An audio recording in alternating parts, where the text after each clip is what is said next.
भक्तजनों, माताओं, बहनों, सादर जय श्री कृष्ण। हमारे YouTube चैनल में आप सभी का बहुत बहुत स्वागत है।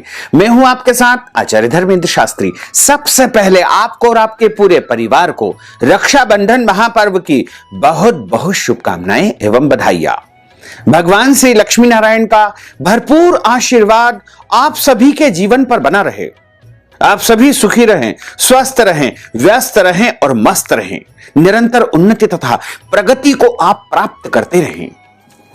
रक्षाबंधन का महापर्व श्रावण माह के शुक्ल पक्ष की पूर्णिमा तिथि को मनाया जाता है। इस बार रक्षाबंधन को लेकर के अनेक पंचांगों में अलग अलग मत भिन्नता बताई गई है।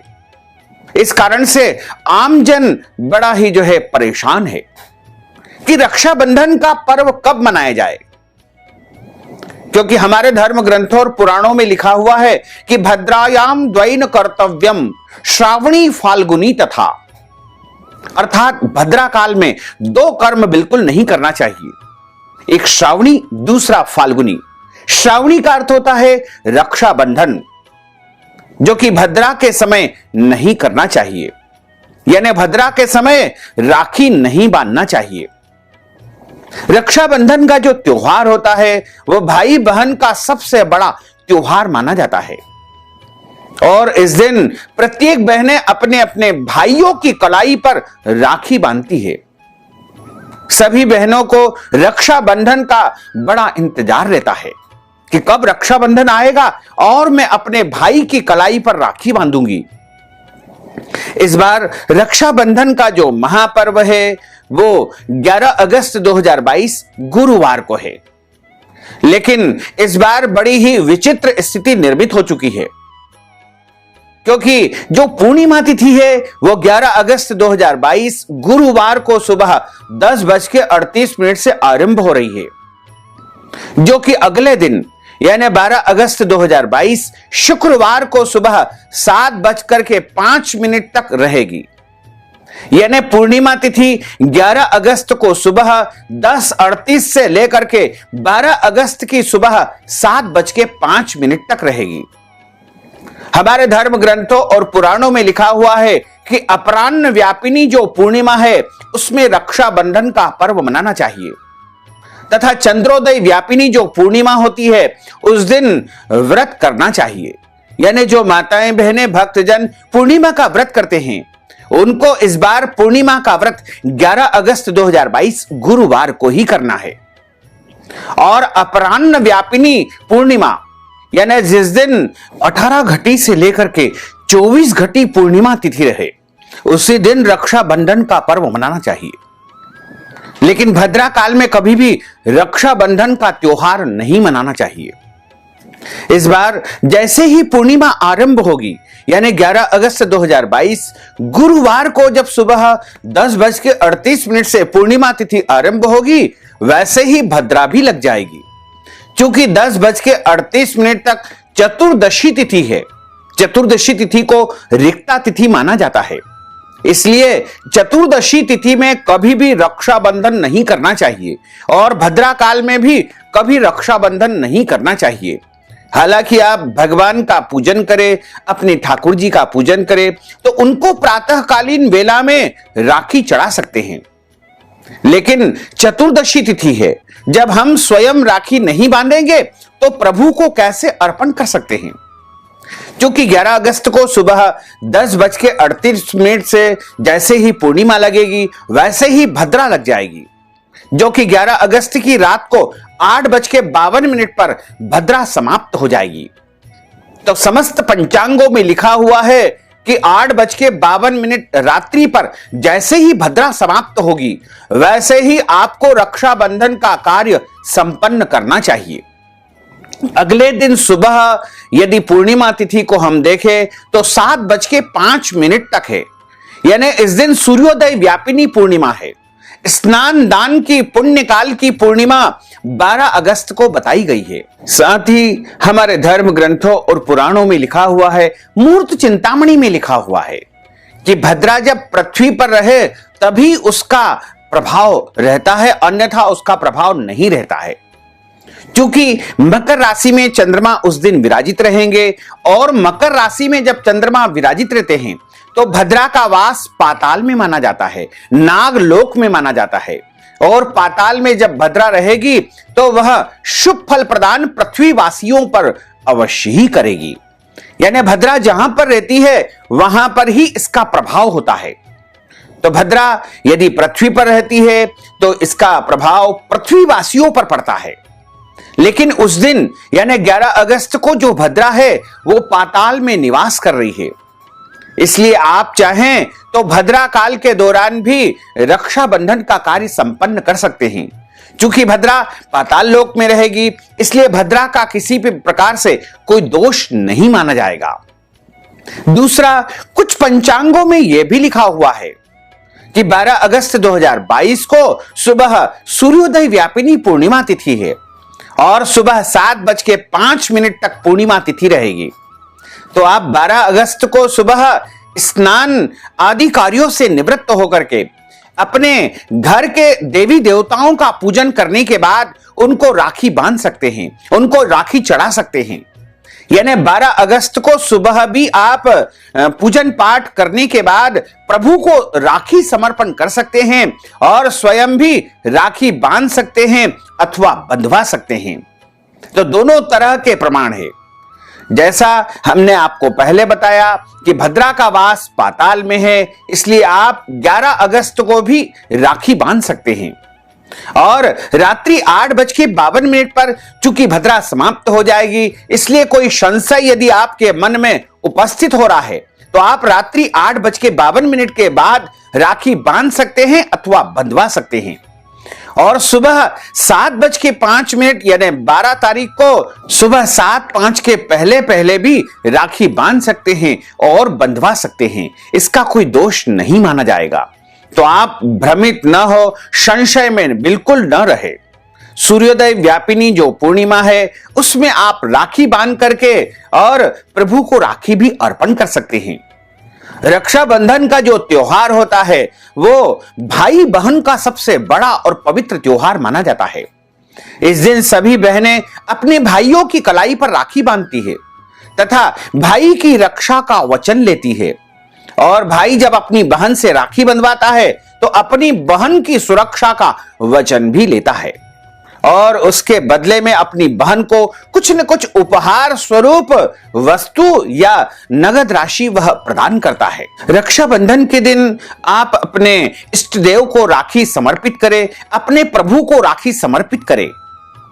तो चूंकि प्रातःकालीन वेला में हम पूजन अर्चन करके प्रभु को राखी समर्पण करते हैं, तो उसके लिए सर्वोत्तम दिन रहेगा 12 अगस्त 2022 शुक्रवार का दिन। सुबह आप जल्दी उठे, स्नान करें और उसके बाद प्रभु का पूजन अर्चन करने के बाद 7:05 के पहले पहले आपको प्रभु को राखी समर्पित कर देना चाहिए।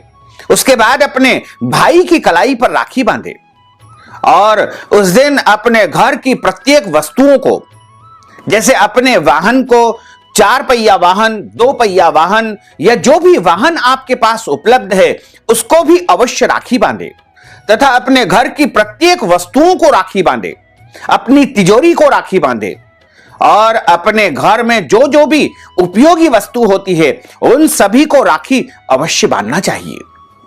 रक्षाबंधन का जो त्योहार होता है वह बड़ा पावन और पवित्र तथा प्रेम एवं सौहार्द का त्योहार माना जाता है और इस दिन सभी बहनें अपने अपने भाइयों को राखी बांधने की तैयारियां पूरे विधि विधान से करती है। सबसे पहले आप राखी बांधने के लिए एक थाली सजाएं और थाली में आपको रोली, अक्षत कभी भी उसमें टूटे फूटे नहीं होना चाहिए, क्योंकि अक्षत कभी भी क्षत नहीं होना चाहिए। साबुत चावल अच्छे से ले ले, उन्हें अक्षत कहा जाता है। रोली, कंकु जिसे कहा जाता है वो रख ले।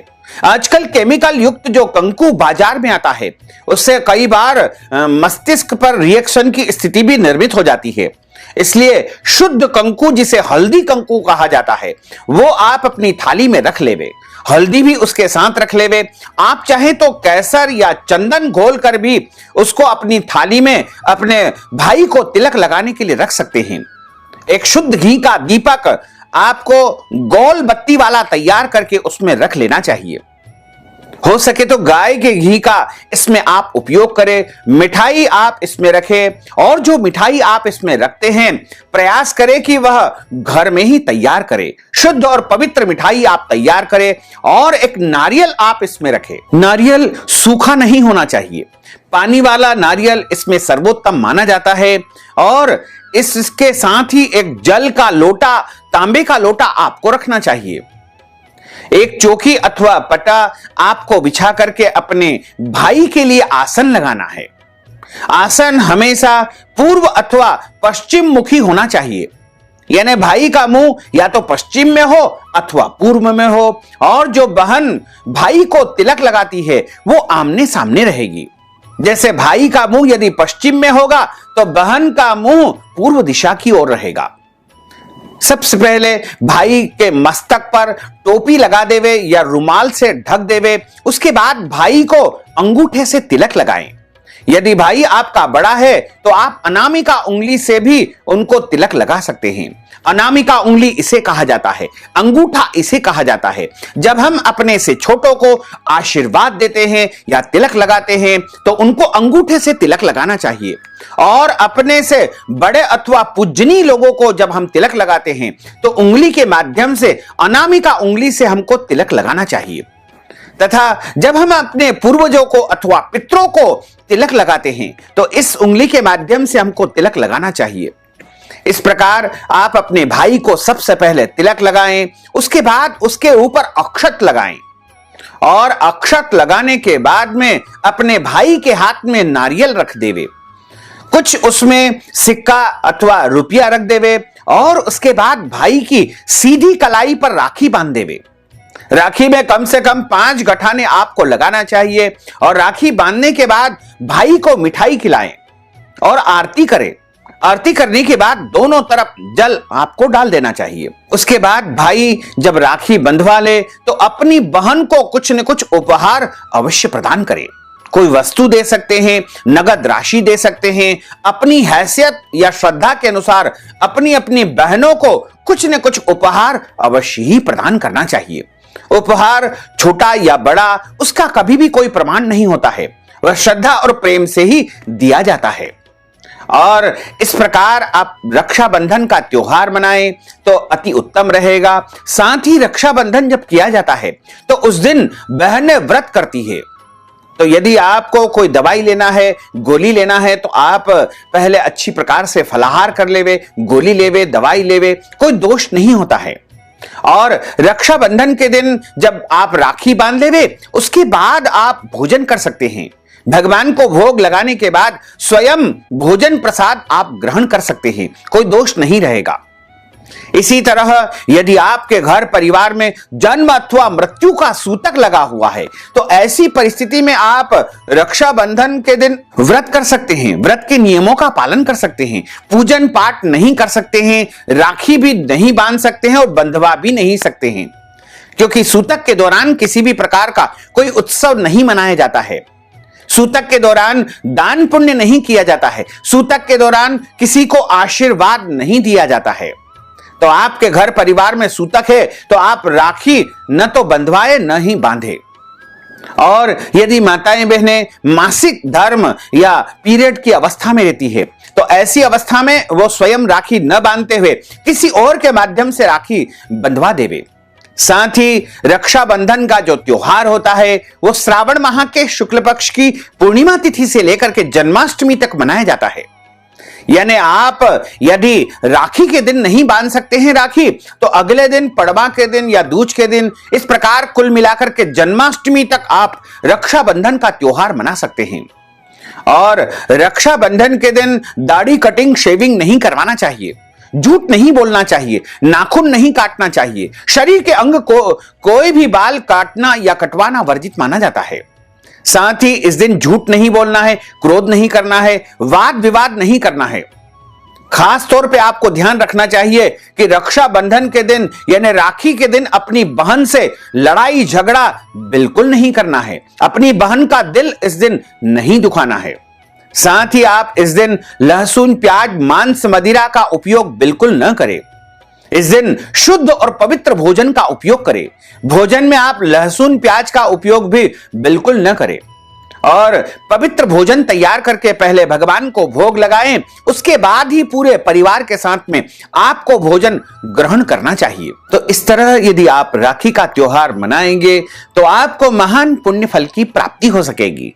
तो भक्तजनों, माताओं, बहनों, अगर आप रक्षाबंधन के निमित्त कोई भी दान पुण्य करना चाहते हैं तो आप हमारे पेटीएम के माध्यम से, गूगल पे के माध्यम से, फोन पे के माध्यम से या अकाउंट नंबर के माध्यम से नगद राशि पहुंचा करके रक्षाबंधन का संपूर्ण पुण्य लाभ प्राप्त कर सकते हैं। अगर आपके मन में किसी भी प्रकार का कोई प्रश्न है तो आप कमेंट बॉक्स में लिख करके अवश्य भेजें, हम आपको जवाब अवश्य ही प्रदान करेंगे। तो आप सभी से अनुरोध है कि इस ज्ञानवर्धक वीडियो को अधिक से अधिक लोगों को शेयर करिएगा, लाइक करिएगा, कमेंट करिएगा और यदि अभी तक आपने सब्सक्राइब नहीं किया है तो अभी और इसी समय सब्सक्राइब अवश्य कर लीजिए। आपको और आपके पूरे परिवार को सादर जय श्री कृष्ण, सादर धन्यवाद।